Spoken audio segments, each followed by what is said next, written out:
Hello, everybody. I'm back. We're going over JT OMG Game 2. X1's my goat is basically the theme of the video. Same with the last one. Also, if you all are interested in watching me argue with fucking randoms on Twitter about why Wild Rift is not actually Diamond in PC League of Legends, follow my Twitter.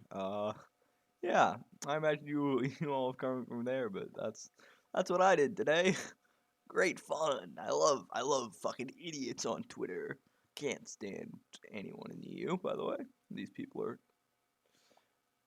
no offense, idiots, but it is what it is. It is what it is. Let's get through this. Let's get through this ad because I want to get through this video so that I can move on with my life to better games and not be fucking tilted at watching dog shit and thinking about dog shit Twitter interactions. Fuck. Okay. So that's Nautilus. So draft. Don't love Zyban. Don't love Viban. I think it's like okay. It's like mid. I'd put it as like a mid ban. I'll just like that's my mid or like what the fuck are you doing signal. Same thing. Hecarim, Fiddle, Eve makes sense. All of these are good. Gragas, good ban. B1 Galio is just what the fuck? I need a new mid symbol. I can't use question mark twice. You know what? It's going to be a slash. If I do this, this means mid. X is bad. So this means bad. This means mid. It's like okay, whatever.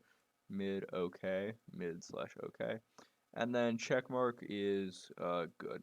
That's what that means. Um, question mark is, question mark should be self-explanatory, basically. What the fuck? So we do that. And then we go here. Don't want a highlighter. Don't love the Galio first pick. Makes no sense here, especially when you don't have Camille. There's really not a lot of reason to pick Galio over something like the Ornn here. Also, picking Galio opens you up to the enemy being able to pick both Nautilus and Alistar, so you're just opening up more options for them. It's not a great pick in terms of like, why would you pick something that opens more options for the enemy when you can just pick Ornn?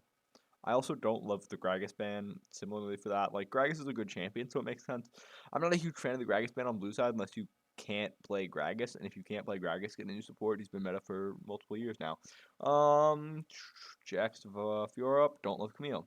Like Zeri, though. X1's looked really fucking good, give him a carry. Don't love Camille, because Fiora is up. I've talked about this matchup like 30 fucking times. I don't feel the need to talk about it again, honestly. We see Vladimir lock in here, cast and standard answer. I don't mind this side of the team composition so far. I don't love the Galio, like I said. I think this one's also fine as well. Both shaping up to be relatively similar dive comps. Nothing super interesting in terms of theming. Kha'Zix ban. I guess it's fine. So this makes sense. This makes sense. Again, both of these kind of are OMG forcing themselves into a dog shit position here in draft. Ash fan makes sense. Probably just worried about it into like the Camille. You don't want to get picked off on the top side, especially when you have a losing matchup like that. I hate Lee Sin. This champ's a fraud. I'm gonna say it again. I'm gonna scream it again until we finally figure out that a Scrim God does not necessarily dedicate good results. He has like a 70, no, he has like less than that. He's like a 50% win rate. Like he's basically a coin flip, which is basically what I think about the champion. Tristana, this is bait. So basically they saw X1 do a fuck ton of damage on it, and now they're like, okay, well I just pick it and I do a ton of damage on it. Not how this works. I still would like to see a better answer into the Zeri. I think like Kaisa is a good answer. I don't really love Lucian actually. I like Ziggs, but they already picked. Actually, Draven. You know what? I'd like to see Draven in this area. I think genuinely that's a good answer because he has a ton of early game prowess. He doesn't necessarily fall off that badly late. Does a ton of damage. Like I don't know why we're not playing Draven in the current metagame. It makes no sense to me. And then Volibear, fine lock in here. Nautilus, fine lock in here as well. All relatively standard stuff that we're not. I don't think there's anything interesting in terms of like what I'd like to see here. I just don't love Tristana. I think it's bait because they saw X1 do very good on it, and instead of realizing that it's because X1 like was enabled by his team super well and like I think was genuinely very good on the Tristana as well. Like I think that he had prioritized the right decisions to make. I think they're getting baited. So yeah, let's get into the VOD review.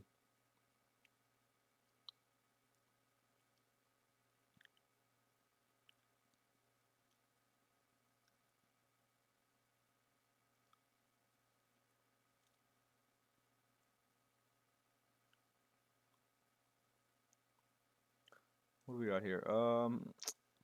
You could go Blue Runes on Galio. Doesn't seem like it's super popular. I like Nimbus Cloak on him, other than like the Water Walking Demolish options. I think that's very good. Not a huge fan of Water Walking on anyone in general, though. I've spoken about how it's not a great rune right now. If you are going Red Runes, it's pretty typical in this matchup because Camille's kind of fucking dog shit. But yep. Uh, Standard. Interesting that I don't remember that being a super standard option. Um, Standard Tristana runes, standard Zera runes. Casting going blue runes is standard. Uh, Lucid can go red runes. Um, I think it's fine as long as you're not going eyeball collector and you're going zombie ward. That's the only thing that really matters if you're going red runes. I think this is a fine set as well. Don't love Scorch on Camille. I think that you end up doing no damage late game because all you have is your Q and your W. And other than that, you don't really do damage outside of those cooldowns, and your Q is actually on a relatively long cooldown. Like, you're not probably going to proc it more than like twice per team fight, so it's not great.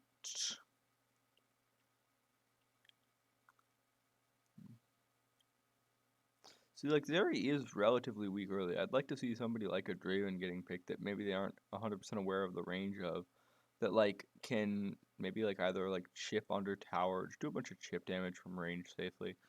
I don't know. I don't love Tristana as, like, an answer in general right now. I think, that, like, it, like, it got away with a lot last game. Like, I don't think it was perfect either, so I just don't love Tristana.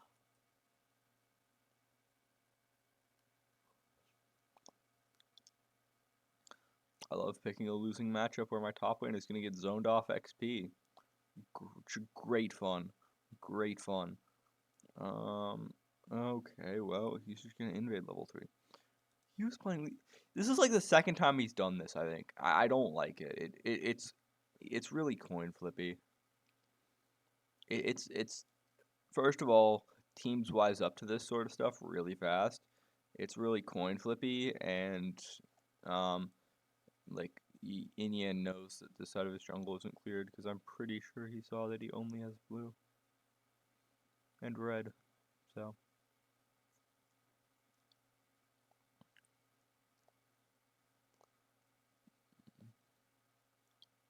yeah, see they know blue side isn't cleared now. So now we're just erasing the blue side.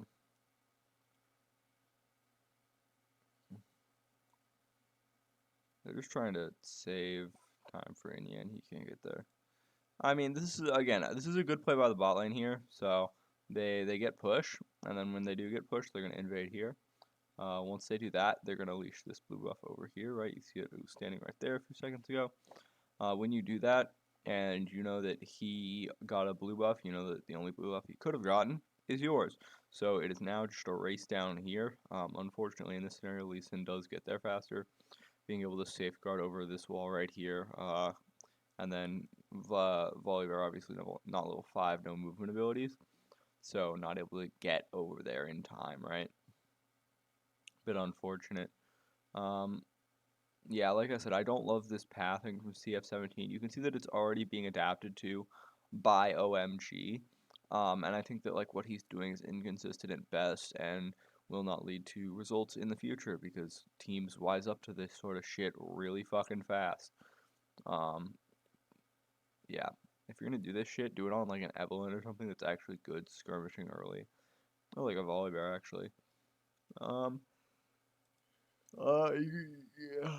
The only issue here is that Huaha does take a lot of damage. So, like, he's probably gonna have to recall. Means that they might give up push here. I mean, this should be a pretty easy crash for you. Maybe not.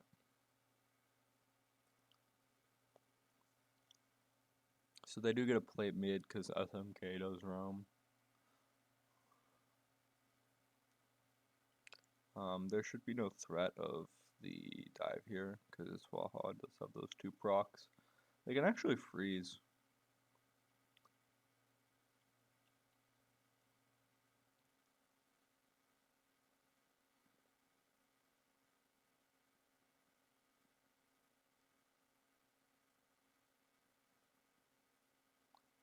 In the end, does get the Krugs steal on respawn. His Krugs will probably be respawning soon as well. So, yeah. I mean, Indian's not actually down too much, right? Like, only 200 gold. And you did lose your blue buff. Doesn't feel great. But only 200 gold diff. It's not actually that bad. Could be worse, right? Like, you could have actually gotten more camp stolen. So, like, this is playable in terms of what's going on.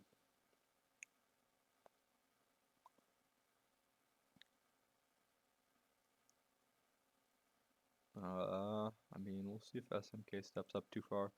You can see Soldier goes in for the trade there, even though it's not necessarily super advantageous because he's trying to bait SMK either to pool or like step like up here or step like up here. Just like step too far forward so that the Lee Sin can go over and around like this. I think I would have liked to have seen CF17 maybe try to hover over here because he can like safeguard over to this side and then Sonic Blast and then like try to get a kick or force out a cooldown. But I don't think there's a ton of options on ganking of Vladimir with Flash. I think that's probably just really hard.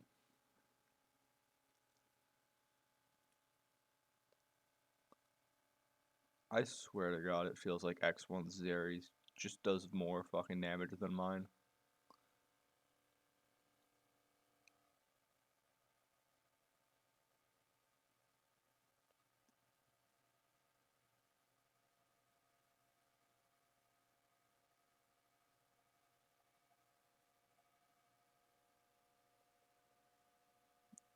They're getting the shoved mid. They might get the plate. They didn't actually get this plate earlier, which is wait.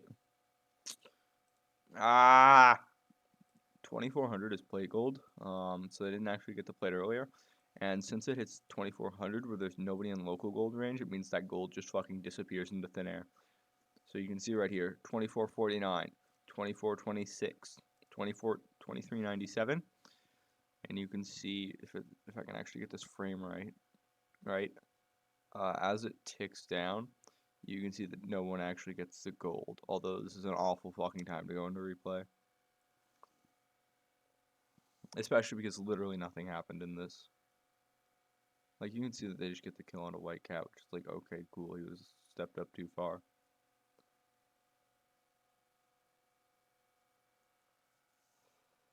So, yep.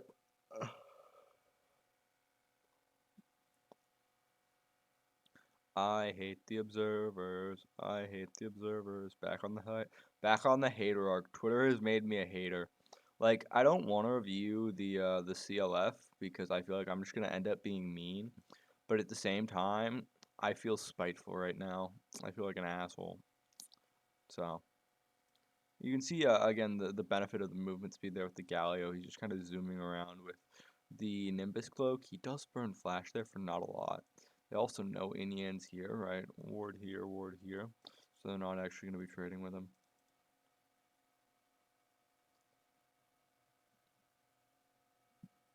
They see CF17 now, so they know he's here.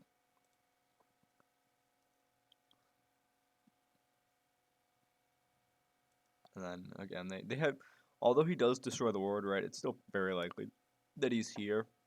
And given that he's here, you can kind of assume that they probably have worked on the Drake area. Like right there is a pretty common one. There's also like common ones like right here, and then sort of like further back a little bit, and then obviously somewhere in the pit. So there's likely a warden here, so I don't expect JT to actually commit to this super hard.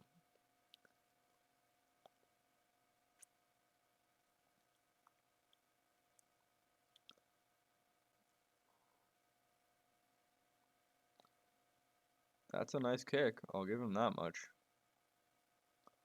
Doesn't do a whole lot, but this is exactly the fucking issue with Lee Sin. Okay, it's time. I get to talk about this fucking fraud. So, I get a little glee inside me, and like I said, I'm feeling like a fucking asshole today. I just had to deal with an idiot on Twitter who couldn't read. So, you know, I get to I get to take it out a little bit on awful fucking champion selections. So, right, what happens here? Lee Sin makes a really nice mechanical play, right? He's gonna go this way, like walk around here. He Sonic Blast. We'll use blue to represent the Sonic Blast, right? He's gonna Sonic Blast. Go here. Uh, Sonic Blast, right to there. And then he's gonna safeguard behind him. So he's gonna hop behind him. And then he's gonna kick. He's gonna kick that way. Well, what does this actually do, right? Like, if you're asking yourself, well, this is a great play, right? Like, great mechanics onto Inyan. And it's like a really nice play. What does it do? Right? What is the value, the benefit of this play? Because like you see there, what the fuck is this shit? I'm pretty sure it's, god damn it, we gotta get the highlighting off again. Okay, so yeah, I'm pretty sure it's the Sonic. I didn't get rid of the highlighting. You gotta be fucking kidding me. Yeah, so he just takes a really nice fucking like he just takes a really nice. You can see it. It's a really fucking good mechanical play because you can see he goes like this way and then right as he's about to make contact, safeguard behind, hit the kick, knock him this way. It's like genuinely great mechanics. But like, okay, you just knocked a melee champion that wants to be in combat so that he can proc his W up and his Q to stun you closer to your team. Like, what's the benefit of this? Like, there's no good kick targets. You can't kick a single fucking person on this team, right? Okay, let's say you kick. Okay, Galio. Okay, you have Galio. So let's say you kick Galio. Okay, well, what happens? He taunts. Taunt. So you've just given Galio a free taunt. Okay, well, you kick Tristana, right? Let's kick Tristana. She's the squishy on the team, right? We want to kill her. Well, she jump and flash, right? And kick can't get rid of both. Jump plus flash. She's also got a fuck ton of damage. Okay, well, Fiora's another squishy, right? Like, we'll kick her. Riposte and Q. Riposte Q plus she wants to get close. She's a melee champion. Well, okay. You're talking about like, I've already talked about Volibear, right? He wants to be in close. Well, like, what about Vlad? Vlad takes Rocket Belt to get closer to your team. You think he's not just gonna Q3 pool and then donk you for half your fucking health? Like, no fucking way is Lee Sin good here. There's zero fucking world. It's insane that people are picking this champion. Because look at what he does. Wow, thanks for taking me closer to the Volibear so that I can ult directly on top of him and get a free kill. I love you, CF17. These two are best fucking buds right now. Indian's like, okay, thanks, CF17. I guess you just like, you kicked me. Okay. It's like, no, like, there is no fucking way that if you're a serious team that you like this Lee Sin champion. You're you're not a serious team if you do. You're maybe having a little bit too much fun. You're you're having a cold one with the boys. This is having a cold one with the boys activities. You're inting. This is inting behavior. Picking this champion. He's so fucking bad. Also, in the meta right now, literally the only ADC that you'd feel comfortable kicking are maybe Lucian and Varus and Ashe. Like, no one else you'd ever want to kick. And like the mid lane meta, who do you ever want to kick? A Kali? Okay, whatever. She's gonna shroud perfect execution. Kassadin, he's chilling. He's got ult. Vladimir I already spoke about. Like, if you're again, if you're ever hitting a kick onto a Ziggs for some reason, the Ziggs is already fucked up massively, but we're gonna ignore that. So they're gonna just trade Drake for Harold after that miserable fight, which is fine. Like, this is a fine play because you're not taking what is a bad play, right? Like, this fight down here is a bad play. And like recontesting in this scenario is making it a disaster. You're just gonna take what is the optimal play here and get the Rift Herald and get the fuck out, right? I spoke about it I think last game and the last VOD review. I'm doing these on different days, so if I don't remember everything and I'm like repeating topics, that's again my apologies. But like I spoke about it previously, where like I like when you don't make bad plays a disaster and just kind of get the fuck out of there. Like there's no issue with that. There is honor in living to fight another day. You know. That kick was for damage, so it doesn't count, right? Because anytime somebody says, well, like a kick killed, right? There is nothing unique about. How do I explain this? So let's say you have a Lee Sin, right? We're gonna talk about this kick because this is my Lee Sin fucking hit video now. Let's say you have Lee Sin, and then we'll talk about him to the other jungler that I constantly fucking propagate, which is Jarvan, right? What is the difference between Lee Sin and Jarvan? Well, like in terms of how they play, right? Lee Sin's got Q, his movement ability. He's got like more movement. His Q and his W. So we're gonna say Q. Let's do this slightly differently. Excuse me. We'll say Lee Sin, and then we'll say Jarvan over here. I want to use a different color because I think it's gonna be better. Jarvan. That's pretty noticeable. So what we're gonna do is we're gonna do a little compare and contrast. We will use red for the divider here. For those of you that were in fucking, school anytime recently, maybe you'll recognize this. It was one of the classics for me when I was in fucking debate class. Um, so listen, more mobility, right? Q and W. Uh, more mobility, same amount of CC. Actually, I don't agree with that. I'm being a fucking dumbass. More mobility, less CC though, right? Because Jarvan has QE, and he also has his ultimate. Lee Sin does have like I think technically a slow on his uh E as well, but I don't really count that because Jarvan technically has less CC, right? Jarvan also has a slow on his W as well, technically, so less CC. Jarvan, what does he have? He has maybe like slightly less mobility, and again, this is very like a slight amount of less mobility and more CC, right? So he has less mobility, less move. I don't want to write out mobility, and he has more CC, right? Okay. In terms of damage, honestly, I think they're even. So I'm gonna say even damage. Uh, even damage, and then even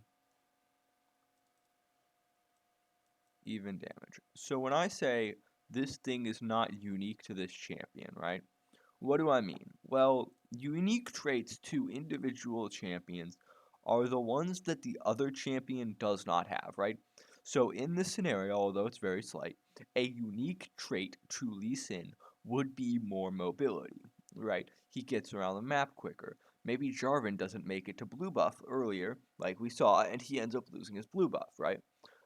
Well, the unique for Jarvan would be that he's more CC, right?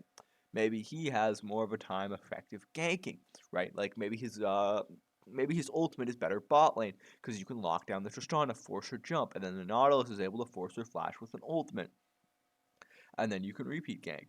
And then even damage, I'm going to use black for this because I think it's very important. This is non-unique. What do I mean by non-unique? It is exactly the same for each champion. So when the Lee Sin gets a kill with a kick, and somebody tells me, oh, well, Jarvan couldn't do that. Jarvan couldn't get a kill with a kick. Of course he's not going to get a kill with a kick because he didn't have a kick as his ultimate. But it's not a unique argument for why Lee Sin is better. Because Jarvan could do the same thing with his ultimate, except it's just not a kick. And even then, it's slightly better than a kick. Because that means that the Jarvan can feed, in this scenario, the person who wants the gold, the Vladimir, right? Or the casted, the Vladimir as a kill, assuming that the Vladimir doesn't have flash up, blah blah blah blah blah, all those other scenarios, right? And that's what I'm talking about when I say that Jarvan outclasses Lee Sin for everything that he does right now. There is nothing that is unique to Lee Sin that another champion doesn't do better in that scenario, right? If you're like, well, I'm going to skirmish early, so I want somebody that heals and fights well, pick Volibear. If I'm going to skirmish early and I need somebody with a lot of CC, uh, pick Jarvan. If you're like, well, I need like a weird mix of both, and I only need healing sometimes, and then like I need CC sometimes, but I don't actually need it all that much, and like my CC isn't super useful, and like when I'm CCing somebody, they're like not actually CC'd, they're like moving towards me, which is good and bad depending on the champion, like I mentioned earlier, then yeah, pick Lee Sin if you're gonna fucking troll. I mean, okay, cool. Like, he doesn't do anything that no other champion does, but people are fucking obsessed with this champion. And do you know why? Scrims. I will tell you right now, as somebody who was a coach and I sat in on scrims and I know about this because we had this issue on Imperius and we kind of got fucking baited, I think. There are scrim god champions. Champions that will fucking roll you in scrims. And then you pick them on the big stage where people play very differently actually, right? Like they play slower, sometimes they'll even change up their styles, they'll be bit more compact with how they're talking, their communication will be a little bit more on point. And then suddenly these Scrim God champions are fucking dog shit because this is a Scrim God champion, right? This is what literally when I see people taking a fucking eyeball collector on him all the time, that means to me that he's a Scrim God champion because it means to me that they think that they can get a bunch of kills on him every single time. But that's not how stage games work, right? You get those scrim games that you're like, okay, we're FFing. It's 5. They have 20 kills. Go next, right? That's not consistent on a level that is easily replicatable on a pro stage, and that is why this fucking champion is dog shit. Not to mention all the other fucking reasons I've mentioned. 2, Lee Sin. This is the Lee Sin hit piece. I don't care that I came here to talk about the ADCs. This is the Lee Sin hit piece now. Okay, here's point 2 on why Lee Sin sucks fucking everything. Lee Sin has a one build, okay? You are going to pick Lee Sin, he is going to do one thing for you. He is going to get kicks. And if he doesn't get kicks and he doesn't get super fucking ahead early game, do you know what's gonna happen? Nothing. He's not gonna do anything. And when he doesn't do anything, what he's going to do is just kind of sit there and like, okay, well, I'll go try to get a kick, and then when he doesn't get a kick, he's gonna fail. Well, let's say you pick Jarvan, right? Or Volibear. Or like we're gonna use Jarvan and Volibear because I've been using them as comparison this entire time, right? I'm gonna make this J4 and then V for volley. Well, let's say you pick Jarvan, right? J4. He can go tank, right?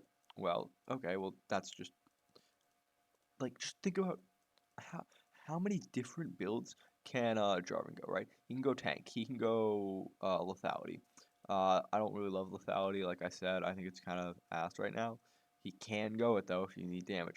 He can go bruiser, right? The traditional like cleaver and then like sunder stuff. He also has like multiple keystones. He can go lethal. He could go first strike, right? Like lethal tempo. He can go conk. He can go first strike. Uh, FS. That's first strike. Fuck. For all I care, he could go aftershock, or like he can go aftershock technically with how his QE works, as long as you're hitting, right? Like, like look at how many options I have when I'm picking Jarvan. How many options do you have when you're picking Lee Sin? Let's say you're picking Volibear also, right? You could go 80. You can go AP. You can like do mixed, right? Like you have multiple damage profiles. He fills multiple roles on a team. You can go tank. You can go uh like carry bruiser. You can go AP bruiser, right? Like you have so many fucking options versus I'm gonna do this one thing. And like I don't it doesn't matter that like maybe he does this one thing slightly better. The ability to have a mix up, right? I'm gonna use a fighting game example because I don't think that there's like necessarily a better option. But like if there is a fighting game character that does one thing and will do like 30% of your health each time, right? versus another character who does like three things, but they all individually do like only 20% of your health, right? Like 10% of your health is a big difference because like this means that you have to hit we'll say actually we'll erase this. We'll say like this does 40%, right? So this means you have to hit 3 combos to kill somebody. You have to hit 5 here. It's basically reducing it by 2, right? This is the amount of combos you'd have to kill, right? Because 40%, 40%, 20%, that's 100%. 20%, 20%, 20%, 20%, 5 times, that's 100%. So which one of these is better, right? The answer is actually this one. Because if you have this person that does one thing and only one thing, that means that they're predictable. And that means that you can block it and you'll know going in, well, they're going to do this one thing. And when they do this one thing, I'm going to respond like this. And then when I respond like this, I have the ability to do this. If you have 3 options, you can do mix ups, you can do change ups, you can do like just a bunch of different things. And when you do that, you are able to more consistently get 20% damage than one big 40% hit. And that is what Lee Sin is. Lee Sin is the one guy who does 40% damage, where he will, if he gets ahead, he does a fuck ton of damage. His kicks look insane. He's like so good, and everybody's like, "Oh my god, this champion is great! Like, look at him. He's carrying our asses." And then you pick him on stage, and then suddenly he's the one guy, and everybody knows the Lee Sin look. Everybody's seen it. It's happened to you in ranked, and you fucking know it. The Lee Sin comes in, he ganks your bot lane level 3, he gets 2 kills, suddenly he's in mid level 5, gets a kick on your mid laner, kills your mid laner, and you're like, well, what the fuck am I doing now, right? I'm like playing top, I'm playing jungle, and suddenly I'm 4 kills down at 3 minutes, the Lee Sin has up like 8,000 gold already, and it's like, well, fuck, go next. That is the Lee Sin look. The Jarvan look is different. The Volibear look can be different. Volibear can gank your lane level 3. Jarvan can gank your lane level 3. He doesn't have to. He doesn't have to. And that's the most important thing. Because once people expect something, it's no longer as good. It's the reason that like R5 counter picks are insanely good if you have some like wild shit. Because nobody's expecting it. You have to adapt on the fly. You're not prepared. You don't have the strategies necessary that you're like, well, what do we do now? And it's like, I don't know, man. I've never been in this situation before. Like, it's so fucking obvious why this champion is dog shit. And he keeps getting picked, man. It's just insane. Okay, this is the end of the Lee Sin hit piece sideshow. I wish you all a good day. Let's get back into the game. This is an interesting Herald drop because I feel like it could have gone horribly wrong if the Herald aggroed minions here, but we take those. Don't love also that the Nautilus proceeds to walk into shared gold range, right? So right here, you see that instead of being split 2 ways between these two, it's split 3 ways, and the Nautilus gets gold. Generally, you want your Nautilus to be standing like, I think this is again me guesstimating. I believe gold range is like right around this area. This is not a fact. I think it's like shorter, like there. I'm not 100% sure. You'd have to go into the lab and test it. I haven't tested it recently, so I'm not 100% sure on my math or the radius and the units. But when you do this, you want to stand outside. It's just good practice to give your carries to gold. You don't need the third item as Nautilus. It's not useful. We are going to speed this up a little bit because I want to talk about X1 and I want to watch X1 because I know for a fact I've already gotten sidetracked. White Cat's getting owned this game though, which is not how this matchup should go, by the way. Kassadin finishing Seraphs first is also interesting. Okay, here we go. I finally get to talk about X1. So it looks like they don't know Waha is in this bush because it doesn't make sense to like step up this far and not grab a hold of him if you do. So they engage. Oh, that's so what he's trying to do here. We'll pause at the moment he does the. So what he's gonna do is, and a lot of people have been fucking this up. It's like it's a, it's a surprisingly simple but hard combo to execute. He's trying to Justice Punch dash onto X1. And I feel like this is like the second or third time that I've seen X1 get kind of lucky against somebody just fucking it up. Where like he flashes it, right? He's gonna flash right here, he's flashing right here, and then he comes out of Justice Punch like right there, like just like a half a frame too short, and it's actually unfortunate. So we're gonna go frame by frame here. Once I um, if I can fucking pause play correctly. I apparently can't. So let's go back. So you see right here, he's going to flash. Wait, the what? He flashes. That's insane. So you can see here, he either comes out of the Justice Punch too early, or he flashes past X1. I genuinely can't tell what it is, but X1 doesn't get knocked up here, and then he's able to get out freely. And then once that happens, the Tristana dies, and then Hua Hua also can't really hold this either. He's gonna have to back off, especially with Soldier moving down. I imagine the Vladimir just called Cass as a move, given how he decided to back off when he looked like he was positioned for it.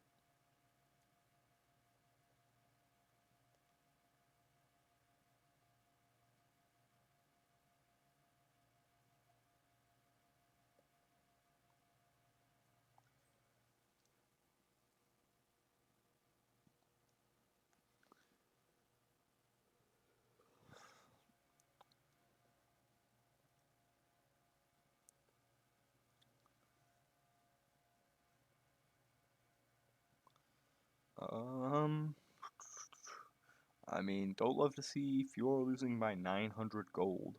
That's never great, especially in this matchup, but like 2 kills will do that to you.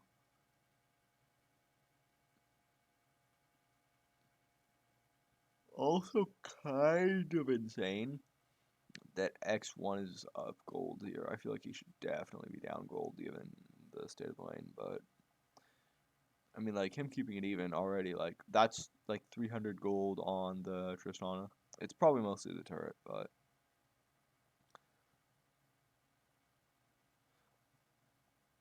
again, that, like, in that scenario, I suppose like, it was a unique thing because Fiora probably gets out of the Jarvan pit, but, like, Lee Sin's already hyper-fed, and so is Catherine. Anything past this point is, like, a wash, because, like, you're never gonna have a 5k advantage versus an actual team, so I just want to watch X1 cook, please.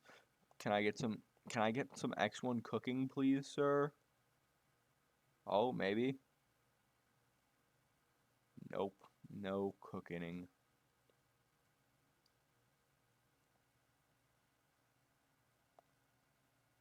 I hate YouTube ads. Holy moly, they're getting bad.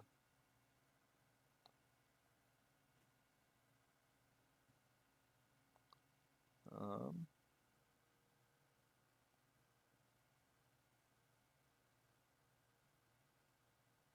Oh, we went into a break for some reason. I was like, what happened here?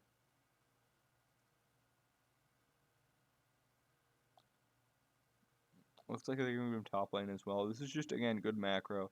You'll see it a lot, but what happens is they knock down the mid turret, they knock down one of the extremity turrets, and then they just immediately swap the ADC to the other side.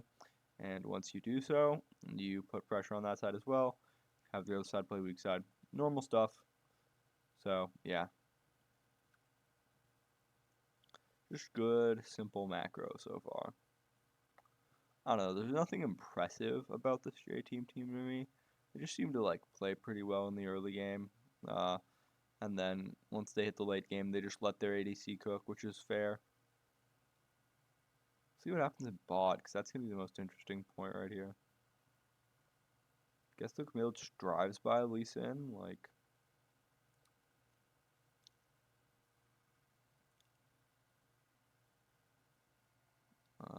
I mean, force Tristana flash, and then SMK is probably dead here if the wave gets in. Probably dead if the wave doesn't get in anyways. Yeah, just getting chunked. Ugh, I'm tired. Daylight savings time has done a number on me.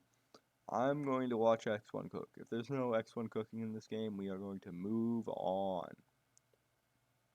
Okay, here we go. We get a team fight.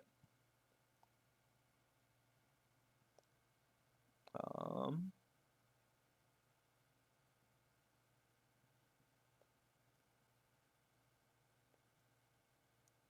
this did not go well.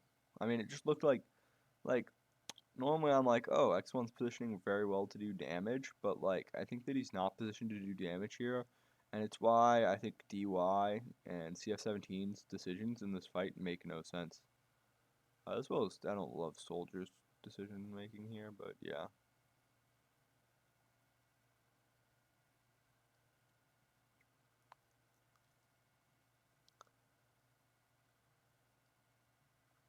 Then Baron does get to reset.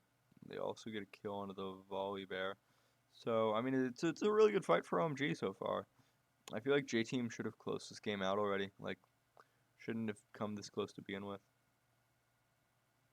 I don't know if I said that last game, but I feel like it was a similar situation. I don't know if I'm tripping.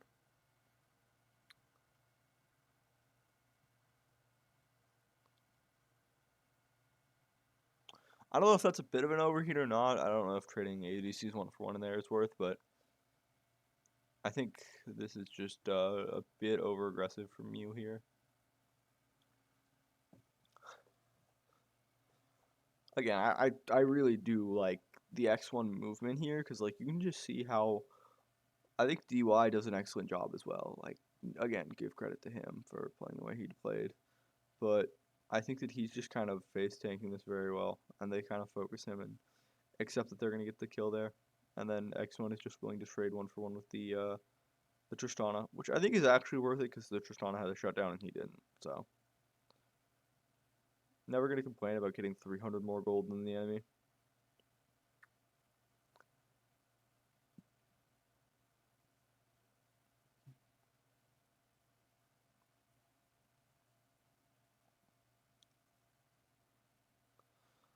So if X1 is going the normal Tristana build, we'll either see Mauve, Malmortius, or Mortal Reminder. Third, there have been some teams like Weibo going the older Mana Immune into Triforce build still. Not sure which one's better. It's just interesting that both are floating around at this point.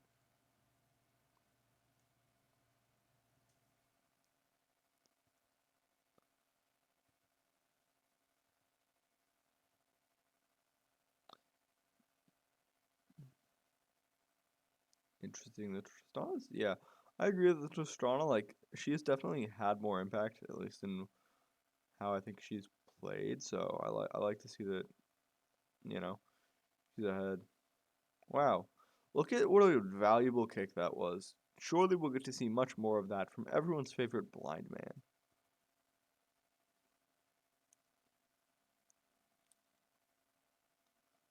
I mean, they get the early kill here, and then Huaha's gonna regen up.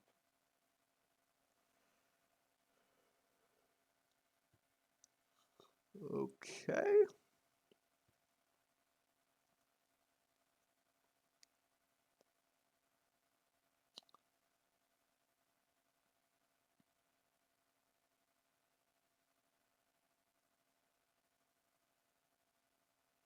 Yeah, again, I feel like X1's positioning here is maybe a little bit too safe when he takes this dash out. I'm trying to decide if I like. So when we see X1 right over this wall right here, I'm fuck. That's a shitty arrow. When you see him right over this wall right here, I'm trying to decide if I actually like this positioning or not. Because like again, I feel like he's played very far back this game, and like I don't know if it's safe that I'm like okay, well he's never gonna get hit, so he's never gonna get killed.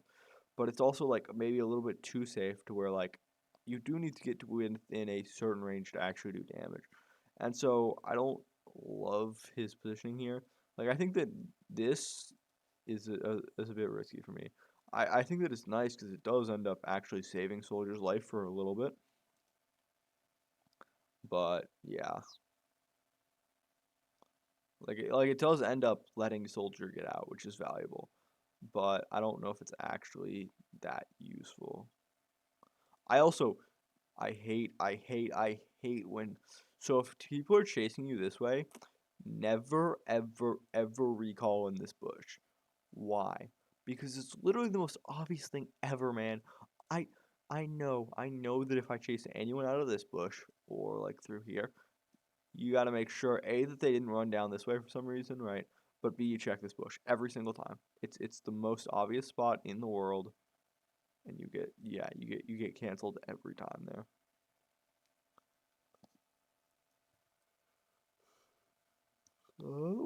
Yeah, so it looks like he's going Hex Drinker, finishing the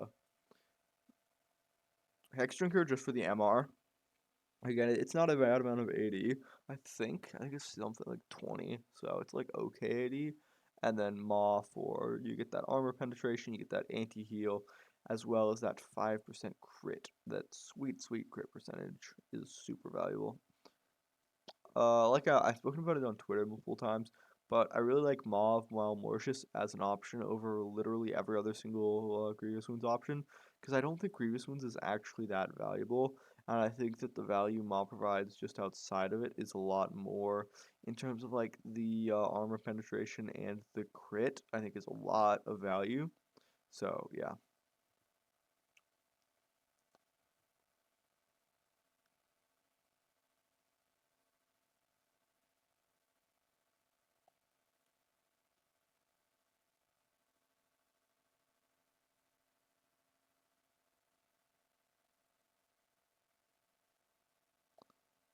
Um,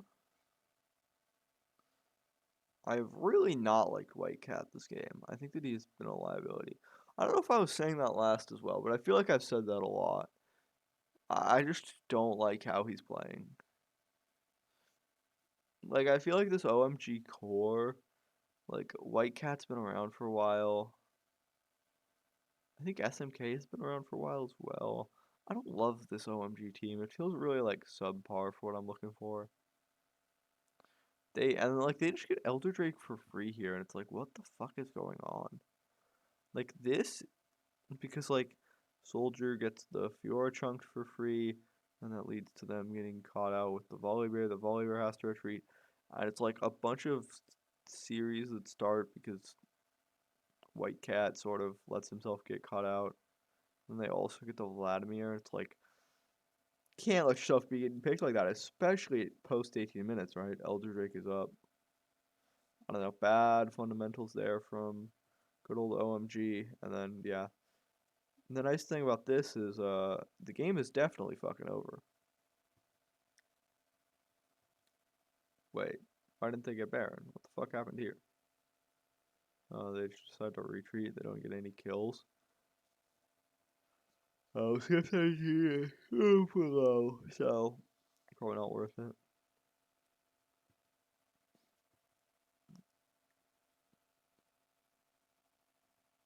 I'd pay.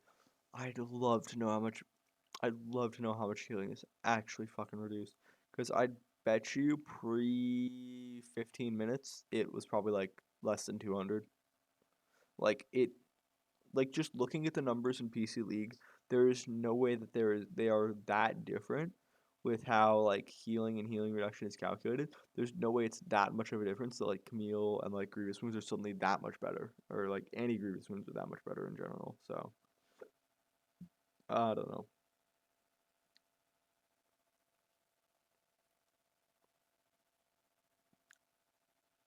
Okay, so now that they get Baron, man, like I don't know. I feel like J Team has had awful Barons. That's not what you like to see. Like this is what the second. Well, I mean, previously this is the third attempt at Baron. They failed two previously, so let's watch X1 here. Where's my boy? Where's my little lovely Zeri? Okay, we're watching Zeri. You can see her walking into the back of the team fight right now.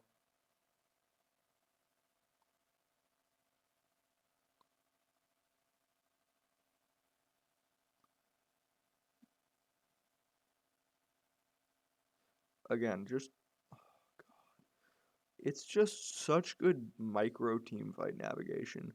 Cause like just watch him move. Like there's no damage being done to anyone here really. Cause like OMG is fucking dead at this point. 3.5k down facing Elder Baron. Like, not happening, man. But, like, I just love the movement throughout the team fight here.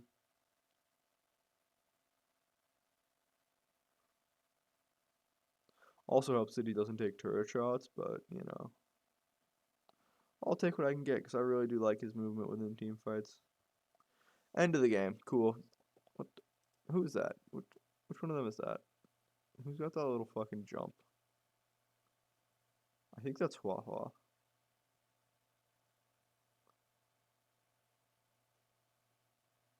Might be X1.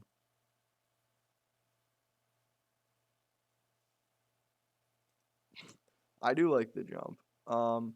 Anyways, TLDR, Lee Sin is dog shit, and I hope he dies. In terms of the meta, would never wish death upon any blind of mine. Love them, love the blind community, great people. Have a nice day.